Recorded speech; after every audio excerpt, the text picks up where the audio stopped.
مفسرها گفتن که یهب لمن یشاء اناثا، بعضی بنده هاش دختر میتن. حضرت لوط علیه السلام، شعیب علیه السلام هم فرزنداشون دختر خوبی بود، بچه نداشتن. بعضی بنده هاش بچه میتن. ابراهیم علیه السلام که دختر نداشت، همش بچه بدن، فرزند داشت. و محمد صلی الله علیه و سلم که 3 بچه داشتن و 4 دختر، همگی 7 فرزند داشتن. محمد صلی الله علیه و سلم پیامبر بود. بعضی مفسرها گفتن که بعضیش 1 تا میتن بچه، بعضیش 1 تا دختر، بعضیش در یک تخمدان الله ذوالجلال هم بچه میتن هم دختر، یا بچه یا دختر.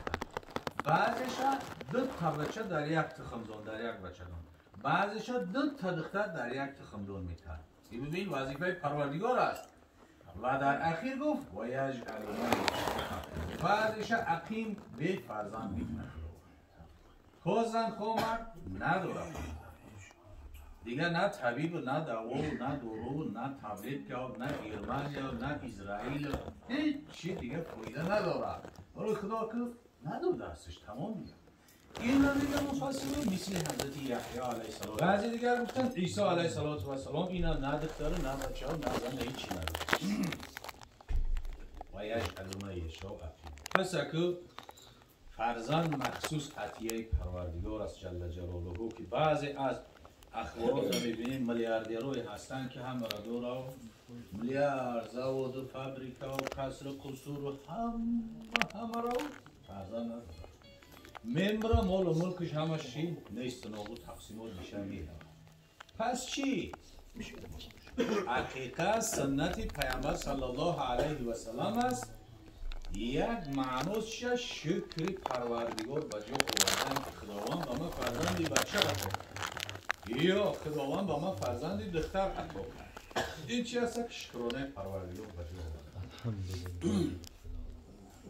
حقیقت خودش معناش چیست؟ حقیقت از چی است که عقق به معنای قطع اومدگی است. بعضی ها گفتن موی سرش وقتی که قطع میکنه میگیره، همین است. بعضی دیگر گفتن که همون رگ‌های گردن گوسفند وقتی که قطع میکنن همین عقیقه گفته میشه.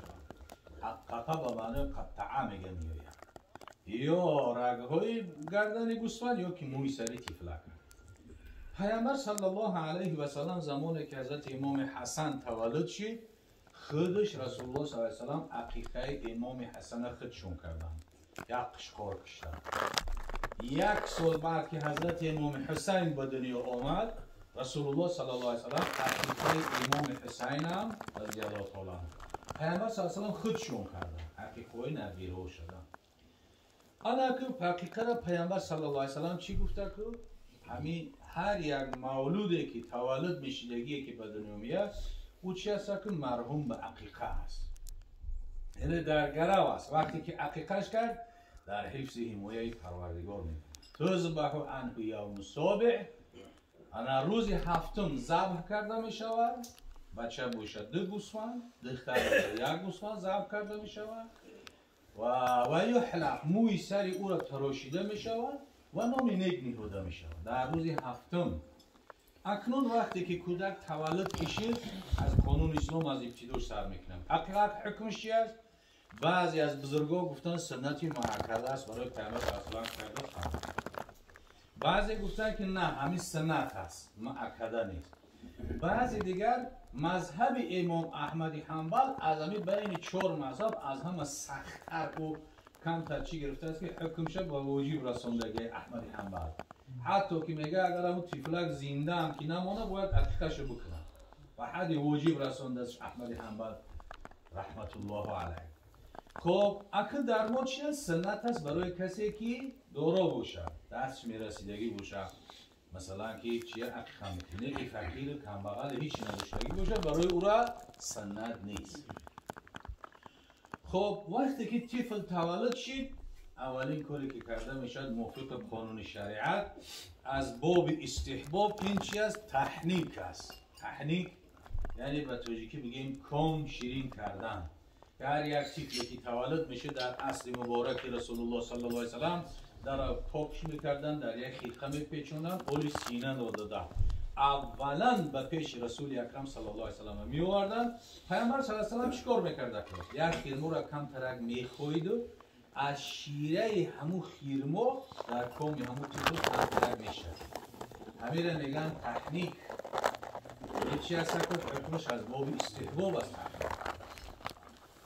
اولین نفری که بعد از هجرت مسلمانان از مکه مکرمه به مدینه منوره اولین نفری که پیامبر تهنیت کرد عبدالله ابن زبیر بود. وقتی که عبدالله ابن زبیر از اسماء از قیسنگل پیامبر صلی الله علیه و سلم وقتی که تولد شد، همین قدر صحابه خرسند شدن که یکدیگر هم دیدن، همین در یکدیگر از خرسندی را به چهره و خنده و به برای چی؟ یهودی ها عوضه کرده بودن که ما مسلمان رو به سه حلقتی نسلشون رو قطع کردیم، بستیم، محکم کردیم که از مسلمان ها دیگه نسل به دنیا نمیوید. وقتی که عبدالله ابن زبیر که تولد شد، گفتن اگر که یهودی ها باطل دست همه صحابه خرسند شدن و اولین شده وقتی که آوردنش پیامبر صلی الله علیه و سلم خودش تهنیکش کرد. این شیره خیرمو را کم تر خواهید از شیره در کم کتیفو کرد. حکمت تهنیک چی است؟ برای چی همی تهنیک کرد پیامبر صلی الله علیه و سلم؟ سببش چی است؟ حکمتش چی است؟ فایدهش چی است؟ اگه در زمان پیش قول صحبت میکنیم بنیاده میگیم ملوگی و سوم بود. هم یک مختصر یا فتوا میگفتیم مسئله را تمام دیگه حل میشه، همه قبول داشت. بازی سرش بلند میکنه این فتوا را کجا میگوی؟ ای کدوم حدیثه؟ ای کدوم آیت ای کجا میگوی؟ ای کجا میاری؟ سند چه 100 بار میپرسن. کافرایی که در دیگه جا مسلمان میشونه رسی از هم میزنن.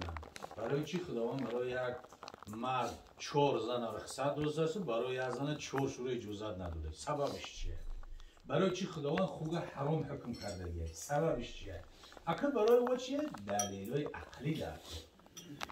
ولی بعضی ابله‌ها میگن که عقیده ابو منصور ماتریدی و ابوالحسن اشعری را یا فلان هر چی مذمت میکنن. امروز اگر همی سلفی و وهابی کوره زمین اگر همی جمع کنیم با گردی خاکی پشت و ناخون نه، ناخون بلوه گردی خاکی پای ابو منصور ماتریدی و حسن اشعری را برابر شدن نمیتونه. در یک زمان او خدمت کردن که معتزله برآمدن، فیلسوفا برآمدن، عقیده یونانی را افلاطون و ارسطو را آوردن، در بین مسلمان ها عربی کردن، پهن کردن، مردم همه را قریب کافر میکردن. همه خدمت امینا بود که غیر آیت حدیث دلیلات عقلانی کردن، همچنان فهموندن که کافر دنیا را همش در جا شنوندن متهم کردن موندن. خدمت نوع حال خدمت یورا نمیفهمن، میگن که یو گل زدن فلان فلان دیگر هر چی پتپتی بیهوده میکنن. و خدمتی بزرگ کرده گیر. انا امروز همون نو مسلمان شدگی رو بپرسن برای چی؟ خوب حرامه. برای چی مرد 4 زن میگیره؟ برای چی زن 4 شونه میکنن؟ اگه مسلمان باشن میگن خدا گفته است. تمام؟ گپ تمام شده. خدا که گفته باشه دیگه هیچ که گپ نداره. اما او مسلمان نیست، میگه برای چی گفته است؟ حکمتش چیه؟ این خیلی اما که حکمت تحنیک چیه؟ همین تحنیکی که پیامبر صلی الله علیه و سلم کرد حکمتش چیه؟ وقتی که کودک از همون بچه‌دان زن که با وجود میویند، زن کودک در وقتی با وجود آمدنش البته در یک جای ناراحت میآید. دنیا چی است؟ جای راحت نیست. در روی چی بود؟ نه به دستش میخورد، نه میخوید، نه توالت میرفت، نه گرمی بود، نه سردی بود، نه پیچکه در کار بود، نه کندیشنر در کار بود، هیچی. همه قدر شرایط پروردگار در درون مهیا کردگی بود که حاجت به هیچی نبود. آن وقتی که تولد شد الکی بعد از برآمدن غذا کم میشود، قوتناکی کودک کم میشود، گلوکوزی که در ترکیب قندناکی و گلوکوزش کم میشود، کودک ضعیف میشود. وقتی که همون شیره خیرمو را پیامبر صلی الله علیه و سلم کرد، خیرمو از همه چیز در ترکیب گلوکوز زیاد داره. خیرمو از همین نعمتایی که وجود داره از همه در مدت 7 تا 10 دقیقه در خون تجزیه می شود. برای چی پیامبر صلی الله علیه و سلم در روزه با خیرمو روزه میشکوید؟ ببین همین یک خیرمو را روزه‌دار میخوره لکه تمام پاکیزه گشنگیش نیست میشه، تیز با خون تجزیه میشه. انا که حکمت ببی که پیامبر اصلا مخصوص به خیرمو کن در گلوکوز بدن هم کودک پرا میشه بعد یکی گریه میکنه آوازی بلند میگره که گریه بلندش نشانه صحت و سلامت بدن شاید کودکی که گریه نکنه همین که بلند گریه میکنه